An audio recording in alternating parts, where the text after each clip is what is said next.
About the 9th hour, Jesus cried out with a loud voice, Eli, Eli, lama sabachthani, that is, my God, why hast thou forsaken me? So this is probably the single most misunderstood part of the crucifixion story. The Lord was not expressing an idea that God had abandoned him or forsaken him. Absolutely not. He was not estranged from God. That is absolutely impossible. We cannot accept this at all because there is no possibility that the Son can be separated from the Father. He's not expressing fear and doubt. He's not expressing his human nature as an ordinary person might. So what is this? This is the first line of Psalm 22 in Western notation, Psalm 21 in the Septuagint. The title of this psalm was the first line of the psalm. They didn't have numbers. So the Lord was quoting this or praying the psalm. And I think it's quite obvious because it is a prophetic psalm and it was being fulfilled as he hung on the cross. And the Lord is saying, by saying the first line, that this is what's happening in front of you. This psalm is being fulfilled. This prophecy is being fulfilled. But there's even more to it than that.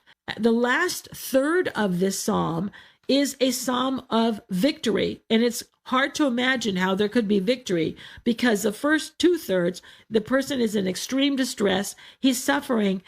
Survival appears impossible because they have pierced his hands and his feet and evildoers are encompassing him. He's not going to survive. But the mood of the psalm changes abruptly in verse 22, and it becomes a psalm of praise and glorification. And it talks about the triumph of this person, that the nations will come to the Lord because of his suffering. It says that he will stand in the midst of the congregation and praise him. It talks about how people will talk about the salvation that has been brought by the Lord to future generations. That's what it says in the last third of the psalm. If you don't believe me, you have to go look up this psalm and see that it ends in glorification.